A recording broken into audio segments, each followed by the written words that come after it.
हम लोग को होली भी नहीं मनाना चाहिए,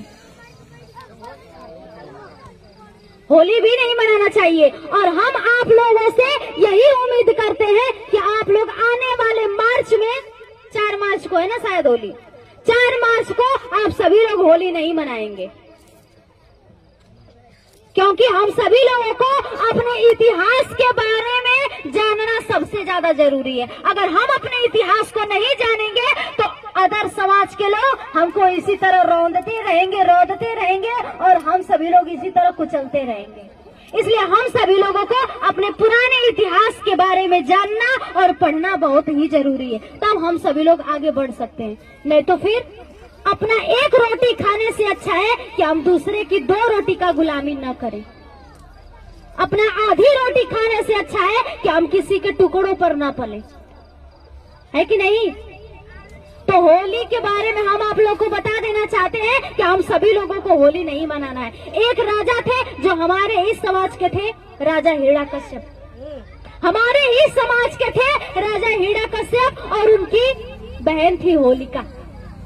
उनकी बहन थी होलिका और राजा हिरण्यकश्यप के पुत्र थे प्रहलाद।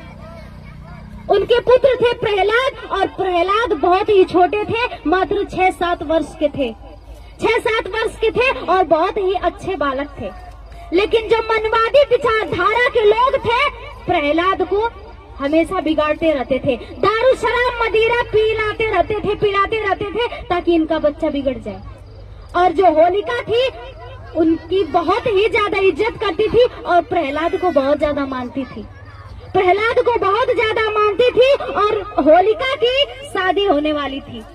होलिका की शादी होने वाली थी और होलिका बहुत ही ज्यादा अपने भतीजे को मानती थी। उसका भतीजा गया था कहीं घूमने के लिए, कहीं खेलने के लिए और उसको बहुत ज्यादा शराब वराब पिला दिए थे लोग, मनवादी विचारधारा के लोग शराब पिला दिए थे प्रहलाद को। और होलिका खाना ले करके गई अपने भतीजे को खिलाने के लिए।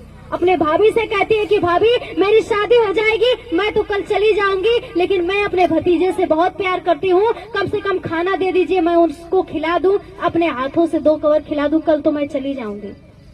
होलिका खाना ले करके जाती है और वहीं पे कुछ लोग रहते हैं और उनसे पूछती है कि प्रहलाद को कहीं देखे हैं आप। वो लोग कहते हैं कि बस कुछ ही दूर पर चले जाइए, वहीं पे मिलेंगे। वो होलिका जाती है खाना ले करके, लेकिन वहाँ पे प्रहलाद नहीं रहते हैं। फिर वहीं पे कुछ दूर पूछती है कि आपने कहीं प्रहलाद को देखा है। वो कहते हैं कि आप कुछ दूर चले जाइए, वहीं पे प्रहलाद आपको मिलेंगे। और होलिका जाती है और वहाँ पे बस जंगल झाड़ी रहता है और वही मनवादी विचारधारा